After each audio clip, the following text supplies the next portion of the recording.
বন্ধুরা, আমার বর ছাদ বাগান থেকে পুঁইশাক কেটে নিয়ে গিয়েছে। এই দেখছো এখানে কত, এই যে পুঁইশাক গাছ অনেক বড় হয়েছে। আর আজ এনেছিল ইলিশ মাছ। আমার সব থেকে ফেভারিট যদি বলে এই ইলিশ মাছ। আমার ইলিশ মাছের চাই করে দাও, আমার সেটাই ভালো লাগে। তা আজ হবে ইলিশ মাছ ভাপা। ইলিশ মাছ ভাজাও যদিও করেছিলাম আমি। তো অত কিছু তো দেখাতে গেলে ভিডিও অনেক বড় হয়ে যাবে। তো আমি তোমাদেরকে এখন দেখাচ্ছি ইলিশ মাছ ভাপাটা। তোমরা নিশ্চয়ই সবাই জানো কীভাবে করতে হয়। তো আমি কেমনভাবে করেছি দেখো, আমি তোমাদের সাথে শেয়ার করেছি একের পরে এক জিনিস দিয়ে কেমনভাবে করেছি। তোমরা দেখো, তোমরা নিশ্চয়ই এইভাবে বা আমার থেকেও অনেক ভালোভাবে করো হয়তো।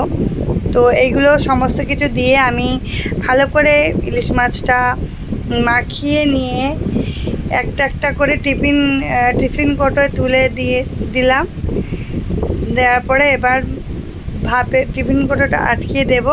পুরো মশলাটা ঢেলে দিয়ে আমি কড়ার মধ্যে জল দিয়েছি।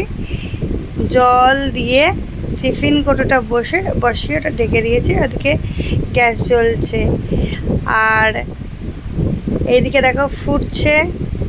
আর এইদিকে করেছি ওই যে আমার ছাদ বাগানের পুঁইশাক, সেটা রুই মাছের মাথা দিয়ে করেছিলাম। আর এইদিকে আমার ইলিশ ভাপা কমপ্লিট। আর ছিল ইলিশ মাছ, ছোট ছোট পিসগুলো ভাজা করেছিলাম। ইলিশ মাছের তেল কেমন লাগলো দেখে জানি।